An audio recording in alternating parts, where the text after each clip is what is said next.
कि अगर इस देश के भीतर, इस राज्य के भीतर अगर सबसे बड़ा किसी का योगदान है तो वो ड्राइवरों का है, चालकों का। कल्पना करिए कि इस देश में कोई बंदी का ऐलान होता है, कल्पना करिए इस देश में लॉकडाउन का ऐलान होता है, तो यही ना कहते हैं कि सड़कें सूनी हो गई, सड़कें वीरान हो गई। ड्राइवर जब अपने स्टीयरिंग पर नहीं बैठता है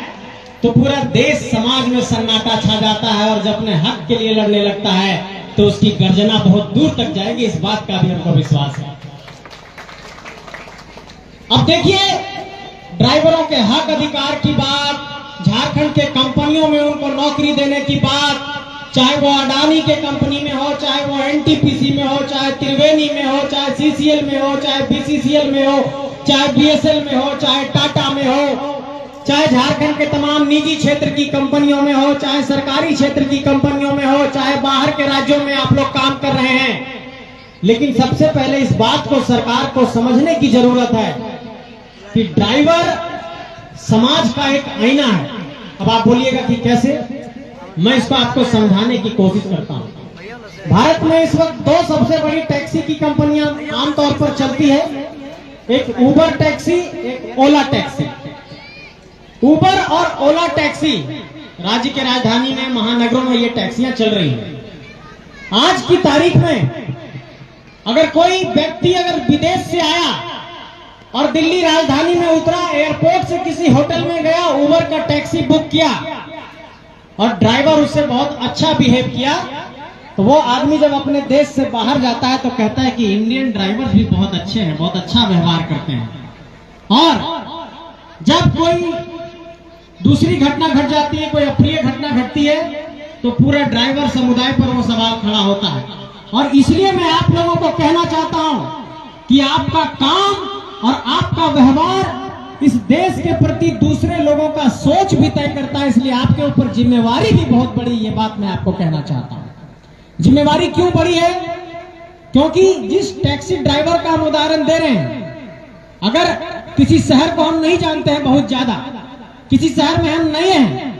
जैसे एक बार हम दुबई गए तो वहां के ड्राइवर हमको मेट्रो स्टेशन से लेकर के अपने होटल तक लेकर के गए, तो वो एक बांग्लादेश के ड्राइवर थे, उसने बहुत अच्छा बिहेव किया। मेरा कार्ड काम नहीं किया तो बगल में जाकर के मुझे कैश वहां से दिया दिरहम में, उसके बाद हम उसको पेमेंट किए, उसने बहुत सपोर्ट किया। एक धारणा बनी कि ड्राइवर बहुत अच्छा। हम ये कहने की कोशिश कर रहे हैं कि एक ड्राइवर का व्यवहार समाज में इस बात को प्रदर्शित करता है और इस बात पर ड्राइवर के प्रति धारणा को विकसित करता है कि हमारे समाज में किस तरीके के ड्राइवर हैं, किस तरीके के चालक हैं। और मुझे बेहद खुशी है कि आप लोगों ने जहां भी अब तक काम किया है, अपने काम का लोहा मनवाया है, ईमानदारी से काम किया है, लेकिन इन कंपनियों ने हमारे साथ शोषण किया है और अब इनके खिलाफ आवाज बुलंद करना होगा। यही बात आप कहने आए हैं। सबसे पहली बात कि जब इस पूरे बैठक की परिकल्पना और सोच आप लोग रख रहे थे, जब साथियों ने संपर्क किया, तो एक सबसे बड़ा आश्चर्यजनक बात सामने आया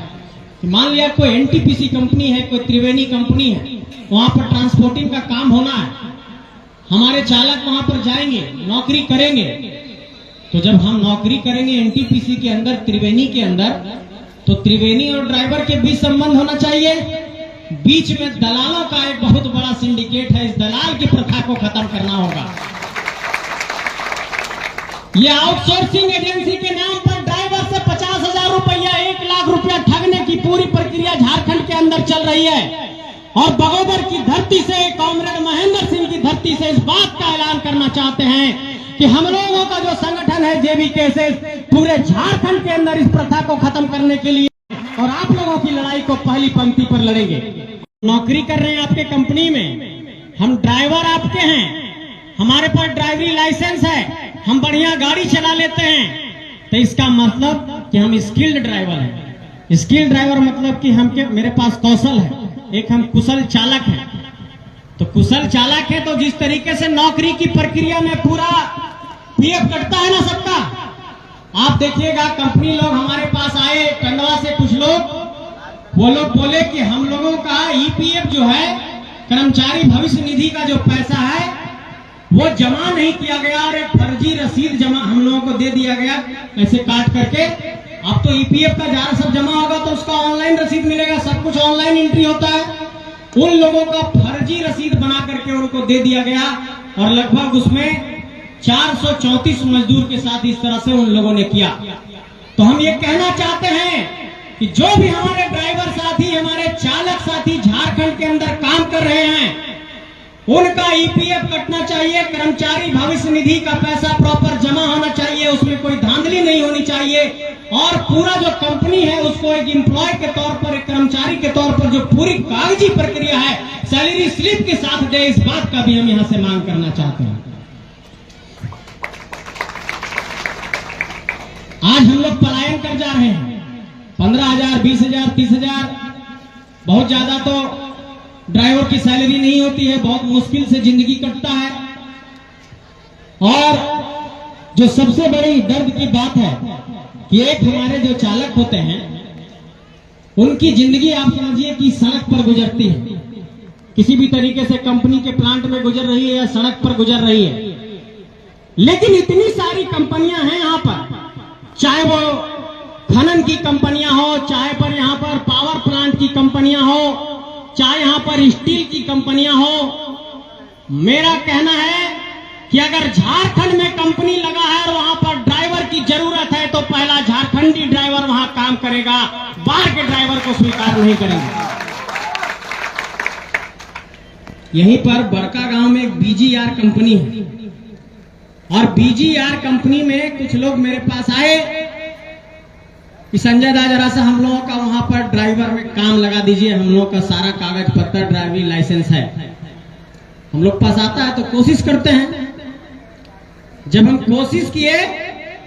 तो पता चला कि इतना बड़ा कंपनी में वहां पर भी दलाली प्रथा है और वहां पर भी बिना 50-60 हजार रुपये नहीं ले रहा है, किसी भी ड्राइवर को नहीं रख रहा है। मतलब ये पूरा जो प्रथा है ये सभी जगह पे दलाली और सिंडिकेट का प्रथा चल निकला है। इसलिए आप सबसे ये कहना चाहते हैं कि हम लोग तो लड़ाई लड़ेंगे, हम लोग तो साथ देंगे, लेकिन आज ये संख्या 100-200 की है, 500 की है।